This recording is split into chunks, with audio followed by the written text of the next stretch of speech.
गणेश चतुर्थी के बारे में दो बातें याद रखना। एक तो इसी चतुर्थी का दूसरा नाम कौन सी चतुर्थी है? शिवा चतुर्थी। इसी चतुर्थी को बोला जाता है चतरा चौथ। कौन सी चौथ? चतरा चौथ। और इसी को बोलते हैं कलंक चतुर्थी। कलंक चतुर्थी का मतलब क्या है? कलंक चतुर्थी का मतलब भगवान गणेश जी ने श्राप दे रखा है कि अगर तुमने शुक्ल पक्ष में चतुर्थी के दिन तुमने चांद देख लिया गलती से भी तो तुम्हारे ऊपर कलंक लग जाएगा। चाह करके भी अगर तुमने जाने अनजाने में अगर चतुर्थी का चांद देख लिया तो किसी ना किसी चीज का कलंक तुम्हारे ऊपर लग जाएगा और जीवन भर उस कलंक को धो भी नहीं पाओगे। भगवान कृष्ण ने भी ऐसा किया था और भगवान कृष्ण पर भी मणि चुराने का क्या लग गया था? आरोप लग गया था। यानी आपने, मैंने शुरुआत में क्यों जब शुरू किया तब नोट लगा के लिखवाया था कि वर्ष भर में आने वाली सभी चतुर्थियां कौन से पक्ष में आएगी? कृष्ण पक्ष में। एकमात्र चतुर्थी जो शुक्ल पक्ष में आएगी कौन सी चतुर्थी है? गणेश।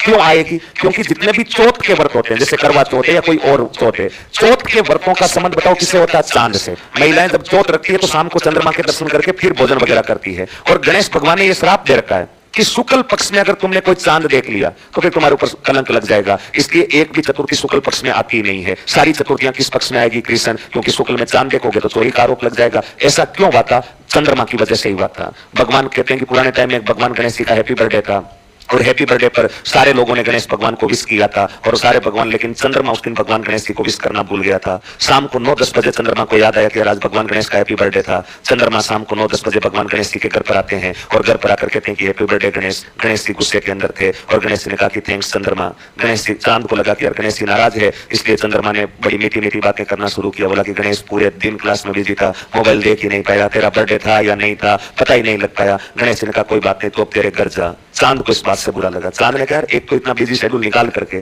क्लास से फ्री होता ही बंदे को बर्थडे विश करने आया हूं और ये कह रहा कि तू तेरे घर जा। चंद्रमा को ये बात बुरी लगी और चंद्रमा ने गणेश जी पर 2-3 बड़े व्यंग्य कर दिए। बोला गणेश चला जाऊंगा तो इतना किस चीज का अहंकार है? एक तो तुम्हारा पेट देख इतना बाहर आया हुआ है और ऊपर से भोजन और कर रहा है, लोगों से बातचीत करना, और मुझे देख बिल्कुल फिट, जिम वगैरह जाता रहता हूँ, और दूसरा सूंड वगैरह देख आगे लटका हुआ, और मुझे देख कितना कूल ड्यूड हैंडसम सा लग रहा हूँ। इस दुनिया में हर कोई ये कामना करता है कि मुझे चांद जैसा पति मिले, लेकिन क्या कभी किसने ये कामना की कि मुझे गणेश जैसा पति मिले? क्या कभी न किसी ने मांगा है गणेश जैसा पति? इस दुनिया में हर आदमी जब पति की डिमांड करती है तो कैसा पति मांगता है? चांद। कहते कि चंद्रमा जैसा चमकता हुआ पति मिले। क्या कभी ऐसा किसने कहा कि मुझे गणेश जैसा ही पेट आया हुआ था, आगे सूंड आया हुआ सा पति मिले? तो ये बातें गणेश जी को चुभती हुई बातें बताओ किसने बोली थी? चंद्रमा। और इस बात से गणेश जी को बहुत ज्यादा गुस्सा आ गया और गणेश जी ने चंद्रमा को चेतावनी दी कि देख चंद्रमा, एक तो दिमाग पहले से खराब हो रखा है और तू ऊपर से ही इस प्रकार की बातें कर रहा, तेरी भलाई चाहता है तो यहाँ से निकल जा। और चंद्रमा ने जाते जाते और व्यंग्य कर दिया। बोला कि इतना किस चीज का एटीट्यूड है? अभी भी चूहे के ऊपर स्कूटी पर घूम रहा है और अपने पास देख उड़ता हूँ आसमान में, खुद का पर्सनल जेट वगैरह खरीद लिया है। और गणेश जी ने उसी दिन श्राप दे दिया। बोला कि चांद,